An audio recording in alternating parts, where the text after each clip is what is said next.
Boa noite. Sou Mauro Munhoz, diretor-geral da Flip.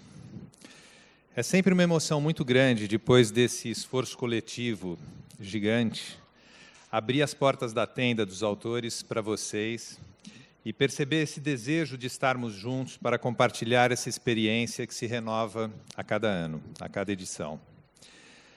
Nas palavras de uma escritora que esteve na Flip em 2007, nos deixou recentemente, a sul-africana Nadine Gordimer, a literatura propicia um brilho tênue que ilumina a experiência humana. Me pergunto se não é exatamente a busca desse brilho tênue que nos atrai aqui para estarmos juntos e compartilharmos essas experiências. Desde o início, essa festa é indissociável da cidade onde ela acontece. Esse entrosamento entre as artes e o território é uma das razões do seu sucesso. Em Paraty, no centro histórico, não existem duas casas iguais, mas todas elas fazem parte de um conjunto, né? Elas têm o mesmo DNA. Um pouco parecido como as edições da Flip. Elas são todas diferentes, mas elas conversam umas com as outras. Elas são diferentes nos diálogos que promove, nos encontros que motiva, nas visões de mundo que contrapõe. Uma festa das artes onde a protagonista é a cidade. Que o território de Paraty e a Flip sejam, mais uma vez, espaços propícios a essa experiência. Chamo agora ao palco o curador da Flip 2014, Paulo Werneck. Boa noite e uma ótima Flip a todos.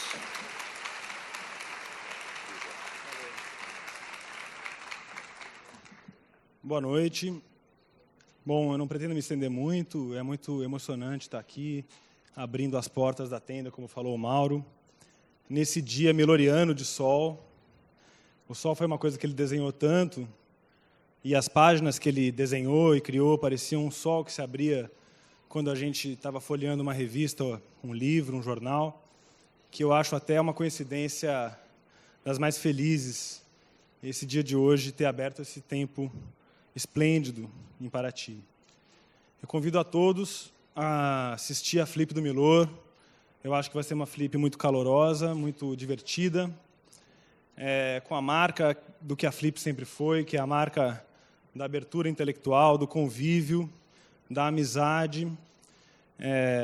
Isso tudo vai estar presente em cada uma das nossas mesas. É uma festa dos escritores brasileiros. Paraty está povoada de escritores. É impressionante quem for olhar a programação paralela e a programação principal, a quantidade de autores brasileiros que estão aqui entre nós. E isso num ambiente de convívio entre todas as áreas da cultura e de diálogo, como a Flip nos ensinou há 12 anos. Temos muitas novidades, eu convido todos também a ir à exposição Milor 90 anos de nós mesmos, que está na Casa da Cultura, que ficou super bonita, conta a vida do Milor, tem um jornal diário, cada dia tem uma edição, que é o Daily Milor, que é mais uma homenagem que a gente está fazendo para se desdobrar em tentar alcançar a cabeça desse homem, que era o Milor Fernandes. Todos me perguntaram muito nesses dias sobre os nossos queridos escritores que morreram nessa piada de mau gosto, que foi o mês de julho para a literatura brasileira. O Mauro lembrou da Nadine Gordimer, nós temos também o Ariano Suassuna, o Ubaldo. Tivemos o Edson Nery da Fonseca, que foi um grande autor brasileiro que esteve aqui no palco, um dos momentos mais emocionantes, mais arrepiantes que a gente assistiu. Então, eu espero que a gente tenha novos momentos desse, como o Edson nos proporcionou. Boa Flip a todos, muito obrigado. E a gente vai abrir os trabalhos hoje com uma conferência do Agnaldo Farias, crítico de arte. Gostaria de convidá-lo a entrar no palco, por favor. Agnaldo.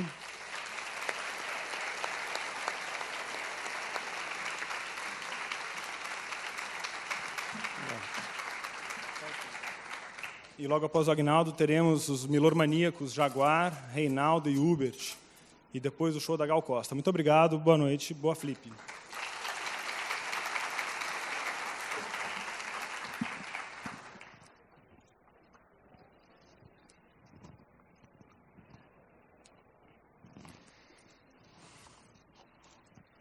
Boa noite a todos.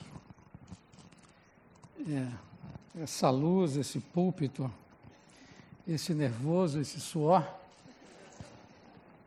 faz com que eu me lembre dos meus amigos que dizem em certos momentos que eu sou uma das cabeças mais brilhantes da minha geração. Eu queria agradecer profundamente ao Paulo pelo convite, em certa medida irresponsável, e ao Tiago Ferro, que é o grande responsável por eu estar aqui, eu diria que culpado. E, claro, o motivo de tudo isso foi o Milor.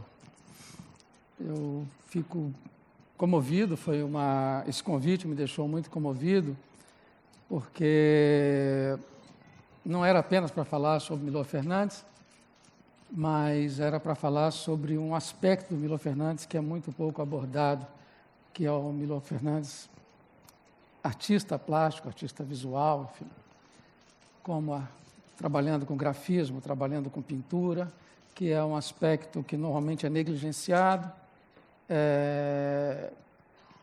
o que se valoriza mais comumente é o grande pensador, o filósofo, o homem que tinha uma maestria, um total controle da palavra, que percebia as nuances, a ductibilidade, a maleabilidade da palavra, que trabalhava a ironia, os palíndromos, as mudanças de sentido, as perversões sintáticas, sabedor do que elas poderiam provocar.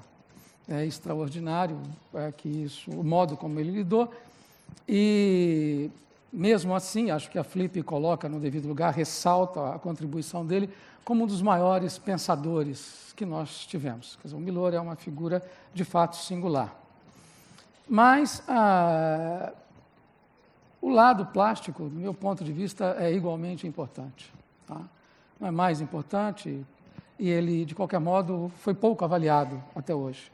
Embora nós tenhamos, em diferentes medidas, mas desde o final dos anos 40, acostumou-se ao contato com a produção miloriana, e nos últimos anos, através da internet, mas era a quantidade, a qualidade, a diversidade do material que ele produzia, a abundância, tudo isso era verdadeiramente assustador. Né? E nós víamos aquilo, mas, de qualquer maneira, isso ainda não foi devidamente pensado. E agora, com a belíssima publicação que o Instituto Moreira Salles organizou, e também com a exposição que acompanha, isso vem ganhando um novo contorno. São novas revisões que vão sendo feitas. Né? Mas a obra plástica do Milor sofre o mesmo tipo de tratamento que as artes visuais sofrem no Brasil, porque ainda são muito negligenciadas. Né? Porque, a rigor, ela sofre o problema de uma negligência que é generalizada, que é uma negligência no campo das artes. Né? Quer dizer, o Brasil não faz por merecer os grandes artistas que tem. Eles não são vistos, eles não são lidos, não são escutados, ou isso é feito de maneira muito casual, sem o cuidado, sem a atenção que eles fariam por merecer, que eles fazem por merecer. Então, a ideia aqui hoje é, de um modo muito sumário, indicativo, sem nenhuma pretensão de aprofundamento, que não temos nem tempo para isso. Aliás, é bom eu aqui ver no relógio o tempo que eu tenho, porque eu sou louco para perder o horário, é um horror. Mas a ideia aqui é mostrar indicativamente o motivo pelo qual, do meu ponto de vista, é um artista superior, é um pensador da maior qualidade, e o discurso visual, a linguagem visual, ela não pode ser deixada de lado. Quer dizer, a nossa formação, desde o ensino fundamental, coloca do lado. Tá? O ensino superior, então, ele é um desastre. Quer dizer, o século XX, dizia o pensador francês Edgar Morin, é o século da imagem. Nós entramos no século XXI e ainda o Brasil não se advertiu desse problema, desse fato. Nós somos muito analfabetos no que tange à linguagem e não temos a menor intimidade com isso e temos isso na conta de algo irrelevante, como se fosse a linguagem visual subserviente, tributária do discurso verbal, o que não é absolutamente verdade. Então, artistas como Milor Fernandes, como também Jaguar, que virá aqui, o Cássio Loredano, que faz a apresentação da publicação do Moreira Salles, são pensadores da maior envergadura, da maior importância. Um país que tem, por exemplo, só nesses 3 nomes que eu citei, poderia citar muito mais, Jaguar, Loredano e Milor Fernandes têm do que se orgulhar, porque isso é gente da primeira grandeza, da maior qualidade. Agora, há um outro fator que pesa dentro dessa baixa recepção, eu diria, dessa produção plástica. É que mesmo dentro do campo da história da arte, o trabalho de gente como Loredano, como Jaguar, como Milor Fernandes, é visto dentro de uma categoria secundária. Como também a crônica foi muito penalizada por isso. Um texto como, por exemplo, de Rubem Braga, ou a produção de um Paulo Mendes Campos, sempre, de algum modo, há um certo ranço e um certo costume de deixá-los ao lado, dizendo que são textos de ocasião, não têm o nível de elaboração, o nível de profundidade, o que, no meu ponto de vista, e no ponto de vista de gente muito mais aparelhada do que eu, é um desconhecimento do que seja a crônica, além de ser um desconhecimento do que seja a crônica, por exemplo, de Rubem Braga e de Paulo Mendes Campos, como também Sabino, Drummond, enfim, João do Rio, tantos outros. Mas a história da arte, ela negligencia a produção de cartunistas, de chargistas e de gente como Milor, porque aí dizer que é charge, dizer que é cartoon, o que é Milor? Isso é um enigma, ele é muito maior do que tudo isso, ele passeia por todos os gêneros, mas fundamentalmente eu acho que negligencia porque é bem-humorado. E nós somos contra o bom humor, curiosamente. No campo da historiografia, somos muito mal-humorados, somos muito sisudos.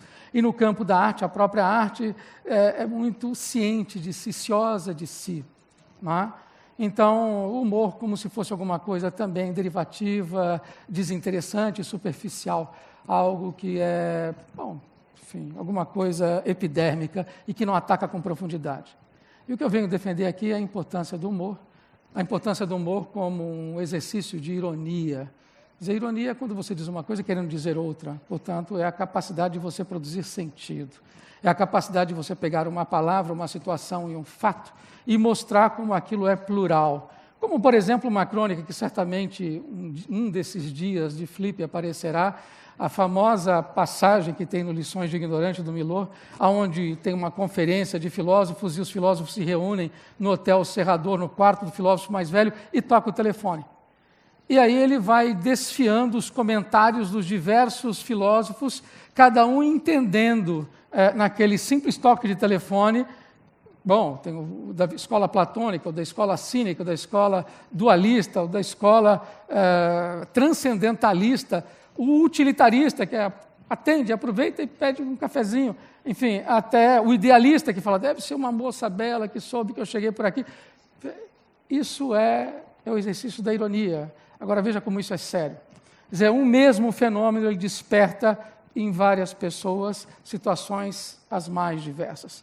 Essa é a pluralidade do mundo. A rigor, é a pluralidade do mundo que existe dentro de nós, porque nós que inventamos o mundo. Basicamente, é este o problema. Então, trabalhar com humor é trabalhar diretamente na ironia, é pegar neste nervo e aí produzir sentidos e demonstrar que o nosso mundo ele é tão mais amplo, tão mais rico, tão mais vário, se o nosso repertório assim o for. Nesse ponto de vista, eu tenho aqui algumas coisas para mostrar para vocês. E se eu mostro esses desenhos, é apenas para justificar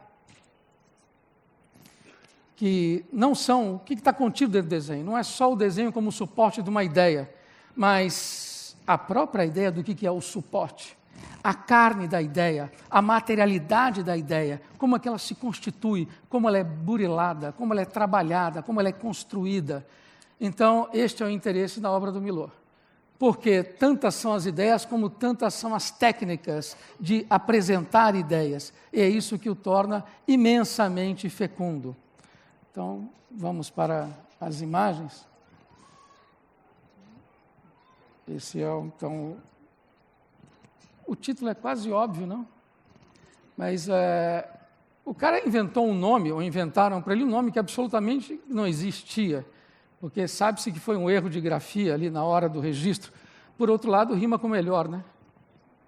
É estupendo. Isso é uma espécie de autorretrato, eu diria, em última análise. O nome disso é deformação profissional. Eu, deliberadamente, quer dizer, não me importei com os títulos, porque hoje eu vou falar sobre desenho. E vejam este homem que é feito com linha pontilhada.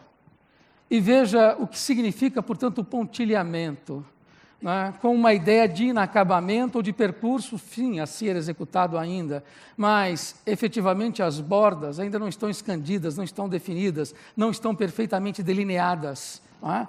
Ele vai construindo, ele vai cortando, ele vai alinhavando, ele vai juntando, mas ele totalmente inacabado, é por fazer. Ele tem esta configuração que é virtual, como pode ter outras configurações.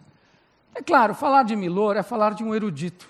Eu comecei falando, fiz esse comentário breve sobre a filosofia, só para dizer também, subjacentemente, por tabela, o quão versado ele era em línguas, tá? Ou em escolas teóricas, mas também temos que falar das referências, como, por exemplo, Saul Steinberg.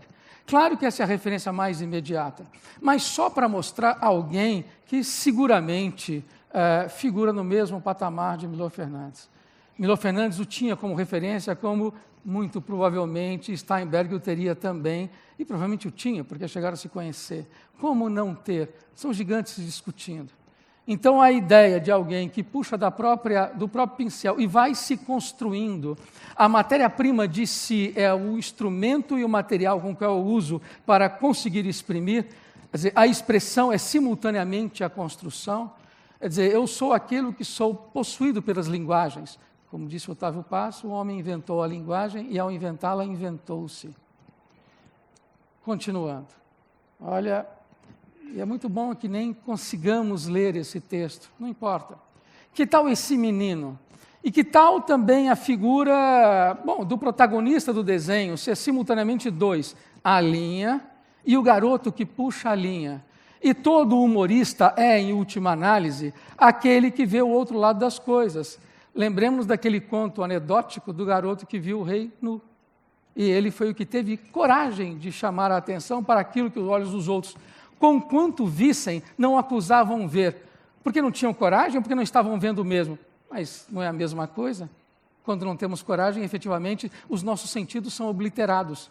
Afinal, Fernando Pessoa não escreveu um dia que o que em mim sente está pensando? Portanto, sentir e pensar não é a mesma coisa? E vejam, a linha que está no céu é uma linha que serve como uma espécie de pauta. Ela vem organizada, ela vem muito bem conformada, como uma pauta onde eu pego as minhas ideias, e essa linha que ele puxa e traz para baixo. E aí ele joga no chão, ela fica enrodilhada, embaraçada, serpentinada, é uma linha oscilante, ela é toda uma linha dançada. Quer dizer, lá em cima está a ordem, e ele vai descosendo. E no meio desses dois campos tem um sol, que também é um balão, que nada mais é uma linha que se fecha. Dizia o Paul Klee, de algum modo é parafraseado pelo também o Milor Fernandes, quando ele diz que o círculo é uma linha autossuficiente e profundamente envaidecida de si própria. Ele parafraseia o Paul Klee, quando o Paul Klee escreve nos seus escritos pedagógicos, que um segmento de reta é um ponto que se apaixona perdidamente por outro ponto e corre em direção a ele. Quer dizer, esse dado da erotização da linha, o que pode a linha? Quer dizer, veja a dualidade da linha. Você pode ter uma linha reta, ela tem um significado. Uma linha embaraçada, mole, suave, deitada no chão, o sentido é completamente outro. E nós somos aqueles que inventamos a linha. Que a linha não está no mundo. Porque quando eu desenho, eu observo o mundo e reduzo o mundo a linhas. E quando eu projeto o meu próprio desenho, que é uma outra forma de você lidar com o mundo, ou eu o represento, ou eu o apresento. Qualquer das duas vias você pode dizer que você apresenta, porque aquilo não é a natureza, aquilo é o mundo pensado, mentado, mesmo que sob o crivo da emoção. Mas então esse processo de transmutação que está aqui colocado. esse outro exemplo. O que é delicioso, então, é a constatação que entre A e B não interessa a menor distância, como, por exemplo, defendia Euclides. Essa não é a questão nossa, não é a questão do nosso afeto, não é a questão da nossa própria vida. É bonito quando o T.S. Eliot escreveu que entre o nosso desejo e a nossa ação cai a sombra, entre A e B. Agora, o que é mais divertido nesse desenho é a nota dele aqui à esquerda. O pé do desenho é aqui. Domingo saiu de cabeça para baixo. Que pena. Abração, Milor. Que tal? Você veja a reversibilidade disto. A rigor, quem dá esta alto e baixo é a letra A, é a letra B.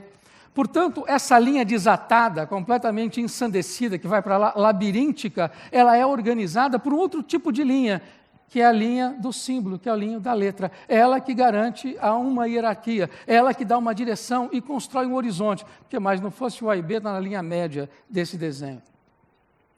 E que tal isso?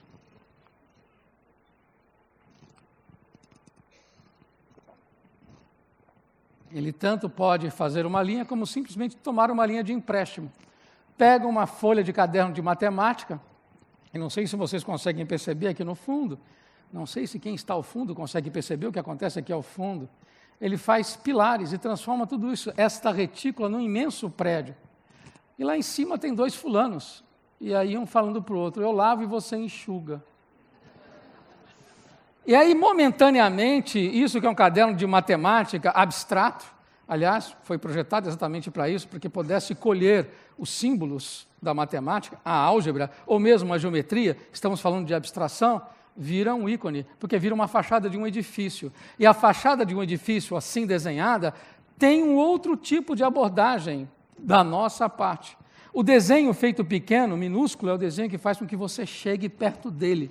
E quando você olha e percebe ele na sua inteireza, você nem entende muito bem o que está acontecendo. Aí vê aquelas mosquinhas que tem esse diálogo engraçado, e lá embaixo você percebe que isso são pilares. E aí, repentinamente, esta folha vira um monumento, vira alguma coisa muito grande. Esse é um outro dado do Milor Fernandes e a sua erudição. Que beleza, essa figura aqui. Bom, isso é um desenho do comecinho dos anos 60. É quase o profeta de um novo tempo. Não é? Este homem que está segurando como se fosse o arauto de uma nova era. E a nova era, bom, vejam a coexistência de 2 sistemas de representação completamente distintos. Eu diria que o de baixo é um sistema de representação, o de cima não. O de cima é uma pintura matérica que poderia muito bem ter sido realizada pelo Clifford Steele. Só para dar um exemplo de um artista que pertence a uma escola onde as cores descoladas do seu significado, as cores nós éramos acostumados, talvez até Miró. Né? Miró, de algum modo, Matisse é quem emancipa as cores de serem adjetivos, ou predicados. O vermelho da fruta, o amarelo do sol, e aí as cores podem sonhar outras possibilidades, podem ser elas próprias. Agora, com um Steele, por exemplo, que se assemelha naquela pintura ostentada por Milor Fernandes, o que você tem não é apenas a cor, mas massa de cor, porque a cor ela tem carne.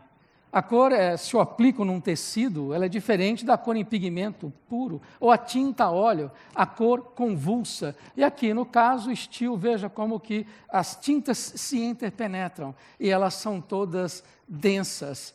É como se fosse um mar revolto, mas um mar pesado, denso, não é? Onde eles vão se atritando e vão se interpenetrando. Isso aqui é também um belo desenho, mostrando quase que um compêndio, uma pintura fauve, uma pintura que podia ser perfeitamente do Ivan Serpa, alguma coisa aparentado com surrealistas, 2 móveis de época e um ratinho. Essa ideia do ratinho é muito boa porque ele sempre insinua dentro da respeitabilidade, isso é muito importante, o outro lado, o reverso. Eu lembro muito de uma palestra, uma vez que eu assisti do Ferreira Goulart, que ele falou uma coisa realmente muito tocante e uma grande verdade. Ele disse assim, a gente não pode esquecer, gente, comentando sobre essa reverência que a gente tem em relação à arte. Não podemos esquecer que o Piero della Francesca era o Pedrinho da Dona Francisca. Sabe por quê? Então ele vai e coloca o rato saindo do rodapé, diante desta coleção de referências que ele nos coloca. Tá? E aí você veja o que é este diálogo. Tá? Eu diria que o texto é uma questão quase secundária, aí, não importa. Tá? Dizer, o que importa é que ele está colocando, sim, uma mulher que é toda ela, diria, expressionista em termos eruditos. Tá? Ela é expressionista. Ela é uma mulher, meio que garatujada, e ele abusa da garatuja, meio que mal feita, e ele adora o mal feito, tá certo? Junto de uma figura que é um tanto quanto picasseana, misturado com Miró. Porque não são só essas formas que essa pessoa é feita, e veja que se é uma pintura, tem algo de escultura, porque tem algo espacial nisso, uma certa volumetria. Agora vejam como é que a cor se comporta. A cor é quase atmosférica. Não existe uma planaridade nessa cor. Ela vai se movimentando como se fosse algo de um bruxuleio que a gente encontra, por exemplo, em chamas de uma fogueira. Esse tipo de oposição que você... contraposição de estilos, e isso está no cerne da discussão que ele levanta e começa a levantar nos anos 60. Enfim, um escritor sem estilo. Enfim, um grande artista sem estilo. Isso no momento em que no Brasil sequer se sonhava com essa discussão, que ainda se discutia a necessidade do estilo. Ainda se discutia a necessidade do artista ter uma dicção clara, ter um determinado tipo de pegada, uma tônica, uma fala que fosse discernível à primeira vista. Como, por exemplo, um texto do Guimarães Rosa, que, embora nunca lido, nós adivinhamos que é de autoria dele, porque percebemos o calor, a temperatura, aquilo que ele constrói, todo o seu fraseado. Tá? Já Milor pertence a um outro momento. Milor, com muita tranquilidade, coisa que nós fazemos hoje, vai passando pelos diversos gêneros literários, pelas diversas possibilidades, inclusive em termos de poesia. Pensemos que ele tanto faz soneto quanto faz haikai, vai transitando, e o espectro é amplíssimo, como também o faz no campo das artes visuais. Não é? E aí, veja a proximidade com um Miró da década de 20. Que beleza isso! Veja o tipo de coloração, veja como é que ele expande o universo, e ali tem uma faca, um garfo enterrado num pão, uma garrafa, um sapato, um outro pedaço de pão, e o bruxoleio de cores. E essas cores todas moventes, não é? A sensualidade dessas cores, isso está no olho dele. Doutor, eu tenho a impressão de que meu desenhista não gosta de mim. Nós temos um desenho, nós temos um formato, nós temos também determinadas rotinas. Nós poderíamos dizer que desenho que nós damos às nossas ações. Qual é o tipo de contorno que nós temos do ponto de vista profissional, do ponto de vista afetivo? Todos nós moldamos as nossas vidas a partir de certas características. E aqui a gente vê que é um homem, todo ele muito deformado, todo ele tenso, dramático, discutindo com o doutor, sendo que, a rigor, os dois estão discutindo a presença de quem? De quem está fora do desenho, que é o autor desse desenho. Então, ele coloca uma situação muito interessante, e nós sabemos como isso é complicado. Vocês devem ter lido Mário Vargas Llosa, quando ele assinala o fato de que talvez o narrador seja o protagonista mais sofisticado, mais discreto e mais sutil dentro de qualquer narrativa, porque, em princípio, ele não existe. Nós lemos um livro e nos esquecemos que o autor sabe profundamente, aquele que conta a história, sabe tudo o que vai acontecer. Especialmente se o livro é um policial. E, no entanto, nós agimos como se ele não existisse, porque caímos dentro dessa arapuca. E aqui ele ativa a presença do artista que está do lado de fora do desenho e dentro simultaneamente. E esta sobreposição de linguagem. Vejam esta mulher com esse nariz adunco, todo tosco, garatujado, quase desleixado, e dentro dela habita uma outra mulher. Olha que beleza de solução que temos aí. Olha a elegância do traço, olha o tipo de acabamento. Tá?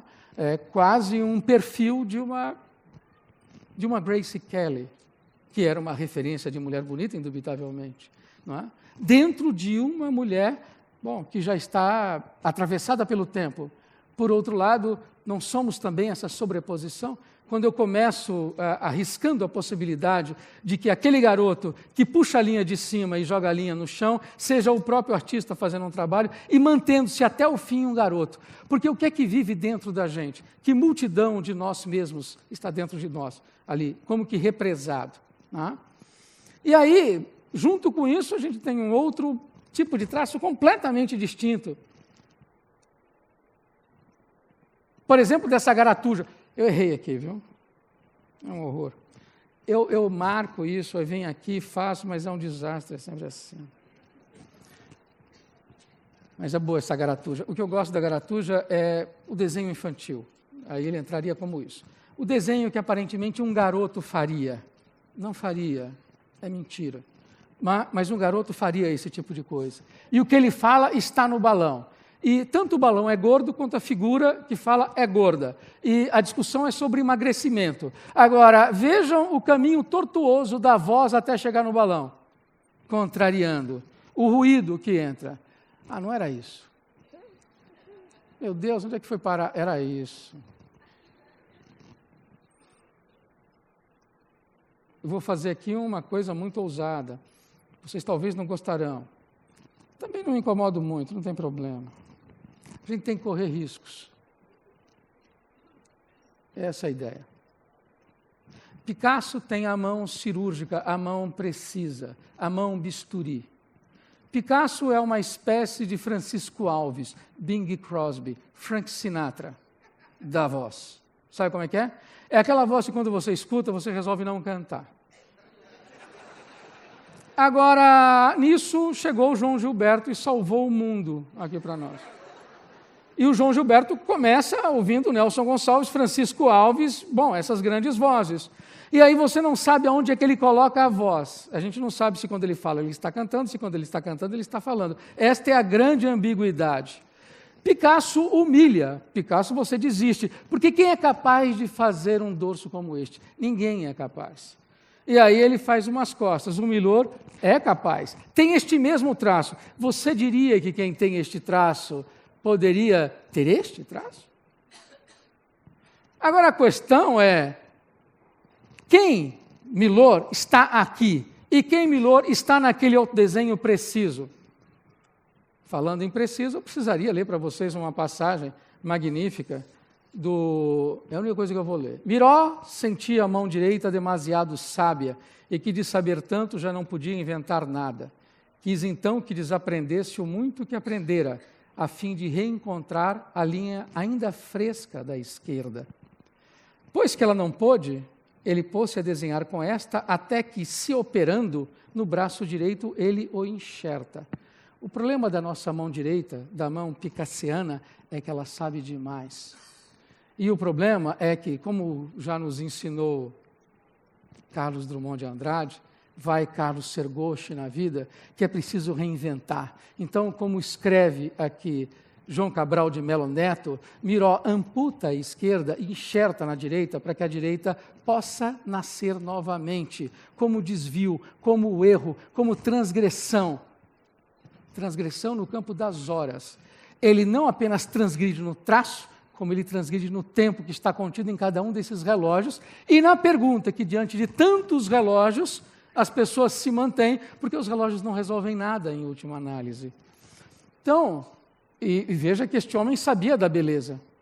Olha a noção de beleza que ele dá, e veja que esta pose desta mulher, com esta paisagem ao fundo, lembra-nos as pinturas do Renascimento. Vá lá na Mona Lisa e veja a paisagem que está por detrás dela. Veja a beleza, o acabamento desta mulher, e ele escrevendo que Deus às vezes escreve certo por linhas certas.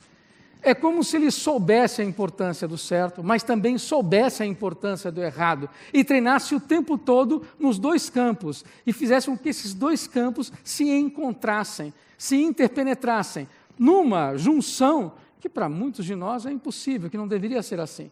Porque os adeptos do feio, os adeptos do tosco, insistem nisso por um efeito de coerência. Só que o Milor não estava interessado na incoerência. E nós adoramos a incoerência. Vocês lembram o importante dia em que o João Gordo confessou na televisão que ele estava fazendo sessão de psicoterapia, de análise, e que ele foi expulso do grupo dos amigos dele, punk, porque punk não faz análise. Então, essa ideia de uma incoerência que nos interessa. Não é? Então,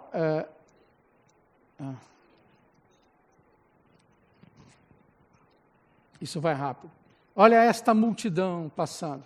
Olha esta multidão feita de ocos. Isso podia ter sido perfeitamente, talvez não de... porque isso aí está até mais bem comportado, neste desenho particular, do que um desenho do Gross. Do que o desenho falando, ou uma escultura do Jorge Segal, nos anos 60, falando do vazio da multidão das pessoas, do oco que está por dentro de cada um de nós. Ainda mais nessa situação aviltante, que é a situação de multidão dentro de uma rua. E aí eu passei deliberadamente uma outra grande referência do Klee. Olha como é que a linha que eu vi num primeiro momento, nós vimos aqui, toda ela organizada e ela desatada, solta, embaralhada, aqui é uma mesma linha que ao invés de fechar-se pela maneira mais rápida, da solução mais tranquila, que é no círculo, ela vai percorrendo, subindo e descendo, até formar o rosto de uma pessoa. Klee é uma importante referência, indubitavelmente, não só para Milor, para todos, né, deste período. E aqui é o desenho mais infantil, mais tranquilo, mais evidente. E que beleza. Então, esse trânsito de Picasso até o desenho mais elementar, que nada tem de elementar. E mais não fosse, veja, é feito sobre o jornal, essa sobreposição. E o jornal, é pena, mas o slide está comendo a imagem. Mas lá em cima está usos diversos. É o uso que você pode dar ao próprio jornal. Usar um jornal como suporte da expressão, basicamente. Não o papel de alta qualidade, mas o papel de baixa qualidade. Ou a lembrança, que por sua vez não existe papel de baixa qualidade. Todos os papéis são relevantes, todos os papéis são importantes, depende do que você tenha a dizer. Que tal a figura desses dois animais? Olha a maneira como isso é resolvida, olha esta cabeça azul e este corpo violeta, e a figura do bode ali à direita, a maneira como ele compõe a página, porque o pif-paf era feito integralmente por ele, como é que ele junta a mancha do texto, que está muito bem posta, mas muito bem posta, e vocês estão vendo a Baposa e o Rod. Ele usa os tipos que estão corretos, a construção é correta, só que está tudo invertido. E os animais que deviam ilustrar, no sentido de que deveriam ser acessórios dentro dessa narrativa, constroem e, pelo seu caráter tosco, ocupam um espaço, além de tosco, desmesurado dentro desta composição. E olha esta figura deste animal. Quantos minutos eu tenho?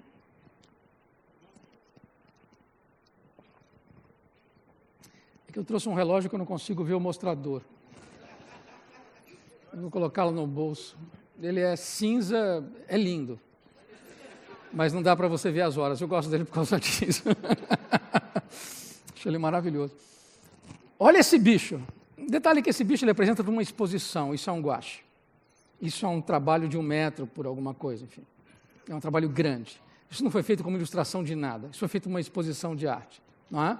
Digamos, isso aí, então, não tinha finalidade de estar no jornal. E eu estou aqui defendendo justamente a autonomia e a importância daquilo que ele fazia para o jornal, daquilo que ele fazia para a revista. E a difusibilidade de uma imagem que está num jornal, devemos lembrar, é muito maior do que de uma exposição de arte. O impacto que ele provocava semanalmente, portanto, é infinitamente maior do que os melhores trabalhos dos nossos melhores artistas que ficam nos museus. Agora, veja como é que este trabalho, veja a sujeira, veja o que há aqui de ruidoso, não é? Quase que, bom, primeiro que você vendo um bicho e simultaneamente tem gente aí dentro. Ele é habitado por diversas formas. Porque ele vai trabalhar com técnicas variadas. Eu falei agora há pouco daquela solução daquele homem do qual você vê feito com uma caneta quase cortante, quase como se ele cortasse o papel. Aqui é o contrário, é feito com um pincel grosso, quase que uma trincha, feito com uma tinta viscosa, uma tinta que opõe resistência. E, além disso, além de deixar muito resíduo, de não avançar com tranquilidade, porque ele não a diluiu deliberadamente, ele deixou-a pastosa e, além disso, ele termina colocando outras cores. E elas vão se borrando umas às outras porque não estão secas no processo de consecução, de realização do trabalho. E isso, evidentemente, tem a ver com gente como Jackson Pollock, que, por sua vez, tinha a ver com os surrealistas, que, por sua vez, usavam, por exemplo, frotagem, esfregavam, ou salpicavam, ou trabalhavam com areia, ou misturavam cores dentro dos materiais mais variados, para saber qual é a expressividade dos materiais. Porque os materiais são completamente distintos entre si. Todo mundo sabe disso. Todo mundo sabe, por exemplo, o que é um açúcar de confeiteiro. E todo mundo sabe o que é um açúcar cristal, que é aquele que você fica roçando a língua no palato. E é tão gostoso quando você o quebra, rilhando entre os dentes. E parte de vocês sabe que eu estou citando o Pedro Nava na descrição que ele faz de açúcar. E, de novo, tomo as palavras de Pedro Nava para dizer que em artes, como no mundo, não há nada que seja de qualidade inferior ou superior. Tudo tem interesse, desde que nós encontremos interesse nessas coisas que o mundo nos oferta. Aqui é um haikai, violência, terremoto, fome e promiscuidade, dão cada foto, e a gente vê o fotógrafo ali e vê essa multidão. E a multidão, tem até um porco aqui, vocês estão percebendo? Agora, olha os rostos das pessoas, olha como tudo isso está atracado, entrelaçado, tudo isso se perde numa miríade de corpos, e tudo muito confuso, e ao mesmo tempo tudo muito nítido, mas o que é mais nítido aí é essa tensão, é essa violência, é o terremoto. Né? E isso, é claro, tem a ver com trabalhos como de Kooning. De Kooning, que por sua vez via Picasso. De Kooning, que ficava lá na Nova York, frequentando o Guggenheim, Museu de Arte Moderna de Nova York, e via, e você vendo aqui, De Kooning que pintava e ao mesmo tempo apagava e raspava, como também fazia o nosso Iberê Camargo. O problema é que eu consigo achar uma imagem do De Kooning, mas não consigo achar uma imagem do Iberê Camargo. Agora, por quê? Porque nós não nos divulgamos. Agora, o Iberê Camargo tem lições extraordinárias sobre a importância do erro, da transgressão, dessa sujeira que o Milor nos apresenta. Reza a lenda, e o Vergara me confirma, que foi assistente dele, que o Iberê fazia uma tela, chamava um amigo e perguntava: o que você acha da tela? Está maravilhoso o Iberê. Aí ele estragava o trabalho. O trabalho não é para ninguém gostar. Se você está gostando é porque não presta. Devemos desconfiar daquilo que gostamos. Aquilo que nós gostamos não nos fala nada. Este é o risco. Aquilo que gostamos à primeira vista. É muito perigoso esse gostar imediato. E que tal esse palhaço burocrata? Esse palhaço, veja a multidão caminhando. Agora, a multidão é toda ela monotônica, do ponto de vista cromático, monotônica. Ela é cinza. E o palhaço, não. O palhaço ele é colorido. Por outro lado, é um profissional da cor. Mesmo ali imbuído, carregando a sua pastinha, indo para o trabalho, como os outros, mas é um profissional. Isto explica o Milor e a obsessão. E o trabalho constante, extraordinário. Quem teve o privilégio de visitá-lo, mas isso será comentado aqui, como eu tive esse privilégio de passar lá parte de uma tarde e ver aquela quantidade de coisa que ele fazia, que ele realizava. E aqui já é um Milor celebrando o uso da tecnologia digital, que é a maneira como ele colore entre os arcos da Lapa. Agora, o que também não deve escapar junto com a tecnologia digital é o casal gay em primeiro plano. Casal gay? Pode ser que seja, pode ser que não seja, não importa. Mas são esses os ruídos. Não sei nem... eu tirei, mas que tal isso? Et homo. Essa é a acepção clássica da figura de Cristo crucificada, que ele intitula de et momo. Então, o palhaço que está crucificado, o palhaço como Cristo, o palhaço como aquele que porta a verdade, como aquele conto do Marcel Schob, né? Do Rei da Máscara de Ouro, que tem os bobos que fazem o papel de se contrapor à voz emergente. Por outro lado, veja que esta figura humanista e este lugar onde ele se coloca está diante de uma paisagem, que é uma paisagem construtiva, abstrato-geométrica, como, por exemplo, uma pintura do Torres Garcia, que era uma das referências clássicas. Aqui é Milor e a colagem. Como ele pega a cabeça, isso ele empregou tanto no Pasquim, era maravilhoso você ver isso. Você vê como é que era o improviso, como é que era a partir de livros que eram comprados em sebos, e aí eram recortados, porque naquele tempo não tinha Photoshop. E a partir da cabeça que ele busca, ele anexa toda uma outra imagem e faz dessa cabeça, para um estudo de anatomia, um jogador de futebol. E notem o desenho. Notem quase que o desenho sai como se fora difícil. Ele vai por rupturas. Ele vai, não é um desenho contínuo, como outros que nós vimos ele exercitar aqui. Isso aqui é uma delícia, né? Usa uma imagem que é uma imagem estereotipada, uma visão do Brasil, que é a visão do Brasil em mapa. E aí ele dá a ideia da monumentalidade do país utilizando essa escada, e da monumentalidade do pequeno problema da questão agrária, mostrando, e aqui, presidente, para maior visibilidade, nós colocamos a reforma agrária. Olha o modo como ele estoca. E aqui, claro, a lembrança de um outro artista que, como ele, tratou do mapa, da representação formal de um país, de uma nação, que é uma abstração também, porque o que é um mapa? Né? E o fez derretidamente. E aqui são, palavras também têm este mesmo papel, certas frases são estentórias, são frases altissonantes e que elas devem ser monumentalizadas, devem ficar gravadas nas nossas mentes. Só há um legado, honestidade, para quem mente, todos mentem. E um homem ali embaixo falando, vocês não acham que estão exagerando um pouco nessa minha nova imagem? Deliberadamente, né? Maluf? Possivelmente. Agora, isso é uma delícia, né? Privatizaram mesmo, é o problema da Uzi Minas. Pega uma imagem de um banheiro e amplifica esta imagem, criando como se for um edifício, e transforma em monumento. E aí ele nos ensina, do mesmo modo como Claes Oldenburg, o mesmo objeto, um objeto ínfimo, como um pregador de roupa, se você o constrói com 6 metros de altura, ele vira um monumento. O monumento é a um só tempo simbólico e, ao mesmo tempo, um marco físico. E ele transforma uma privada num marco físico. Ele monumentaliza, portanto, e olha como ele junta figuras criadas por ele, por pessoas que ele recorta de fotografias mesmo. É brilhante. O Rio de Janeiro continua lindo. Notem quanto assunto do lado de fora. Notem o preto e branco, o preto e branco de tudo que está do lado de dentro. Praticamente preto e branco. A cor, os elementos estão todos do lado de fora. Esta é a paleta do artista. Esses são os instrumentos mediante os quais ele pensa tudo aquilo que ele está vendo. Isso aqui é a máxima, né? Isso se nos aplica com muita tranquilidade. Existe um banco com 2 lugares, e esta pessoa é um cego. Está com a bengala branca, óculos escuros, sentindo, olhando, porque os cegos veem também, evidente. Uma paisagem que está atrás dele. Ele está sentado do lado errado, apenas isso. O que ele está contemplando? Notem que, embora ele contemple o vazio do papel, ele está igualmente embevecido.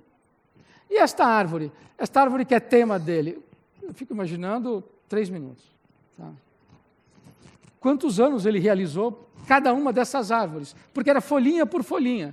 E, ao mesmo tempo, ele colocava, vocês estão vendo ali um cavalete? E, normalmente, ele colocava um fulano aqui encostado. Aí ele dizia assim, o trabalho do autor e o descanso do protagonista, ou a vagabundagem do protagonista. Tá? Copioso. Enfim, um escritor sem estilo. Só um escritor sem estilo? Quer dizer, é curioso o fato dele se encaixar dentro dessa rubrica, sendo que ele sempre foi muito maior do que isso. Tá? Ele não era apenas um escritor. E neste acúmulo de coisas, que só o Walt Disney, quando fez o Wall-E, aquele robozinho que sobrou e todo mundo foi embora, e o mundo virou um lixo, e aqui uma nova Arca de Noé. Olha que imagem extraordinária de um desenho que opera por acumulação. Eu mostrei para vocês um desenho da síntese, da concisão, do despojamento. E aqui não. Aqui é exatamente o contrário, como este também. À noite, contemplando essas maravilhas do universo, essa obra incomparável do Todo-Poderoso, bilhões e bilhões de astros brilhando em distâncias de bilhões e bilhões de anos-luz, é que podemos perceber a grandeza do infinito e a humildade, a pequenez, a insignificância dos civis.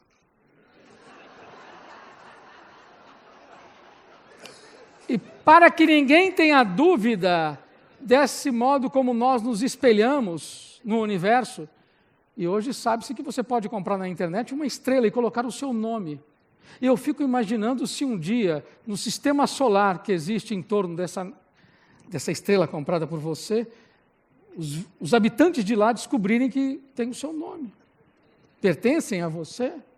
E aí ele coloca uma figura bastante estrelada, olhando para nós. Agora, como é que ele produz isso? Ele produz isso salpicando. Ele produz isso jogando a tinta com o pincel, ou simplesmente apunhalando com a ponteira, como ele também faz aqui. Olha que economia. Quer dizer, olha a perturbação. Você consegue construir um universo numa folha de papel sobre a mesa. E o exemplo, ele adorava bater nos militares no momento em que os militares batiam em todo mundo. Praticamente era o único, era a nossa válvula de escape. E aqui, o máximo divisor comum. As páginas tantas no livro de matemática, um quociente apaixonou-se perdidamente por uma... Quem és tu? Perguntou ele com uma ânsia radical. Eu sou o quadrado da soma dos catetos, mas pode me chamar de hipotenusa. Vocês lembram disso? Aí eles se casam, são muito felizes, têm um filhinho, 2 cônes, uma circunferência, uma coisa assim. Nisso surge o máximo divisor comum, frequentador de círculos concêntricos viciosos. E nesta equação ela era a fração mais ordinária. É muito bom. E aí ele coloca, então, este máximo divisor comum às letras. Quer dizer, ele junta, ele associa, equaliza o ícone com o símbolo, com a mais abstrata das formas da linguagem. Só que ele monumentaliza. Olha a força disso. Olha as possibilidades que ele dá. Isto é pura poesia visual e é admirável que não se tenha percebido disso. Isso também vem de Klee. Klee é quem trabalha desse modo, mas Klee dá uma luz. Agora, o que ele faz é infernal. Estou acabando, juro. Cuidado com o degrau é uma delícia. Agora, esses degraus que são tão característicos dos nossos morros, das comunidades em morro, isso foi sonhado com uma visão aterrorizante por Piranesi, com as suas escadas intermináveis, assim como nas escadarias que você encontra em certos contos do Borges, labirínticas, ou em certas narrativas do Ítalo Calvino em As Cidades Invisíveis. Aqui um poeminha, um fotógrafo, no qual você vê, ele faz aqui uma apologia do retoque. O próprio perfil do autor, do Milor, e de dentro desse perfil ele tirando esse outro, por reduções, por ajustes, este garoto. Milor. O próprio nome, com matéria-prima da sua expressão, a palavra Milor, e sendo ela mesma plástica, elástica, dúctil, maleável, e que ele vê nas mais variadas versões, sem nenhum estilo, e para finalizar, aquilo ali em cima. Vocês percebem que ele faz o nome Milor numa grande estrutura, enorme, vazada, com pessoinhas minúsculas. É quase como ele se colocasse, sem nenhuma falsa modéstia, porque sabíamos que ele não era modesto. E é interessante uma pessoa tão consciente da sua genialidade, não é? Nós não estamos acostumados com isso, até porque aqueles que são muito conscientes da sua genialidade não são geniais. E aí, quando isto acontece, é de fato extraordinário. Porque ele não só coloca o seu nome como uma grande estrutura, ele vira uma espécie de promontório, de alguma coisa muito elevada, a partir da qual você pode contemplar o mundo. Era um grande artista, efetivamente. Muito obrigado.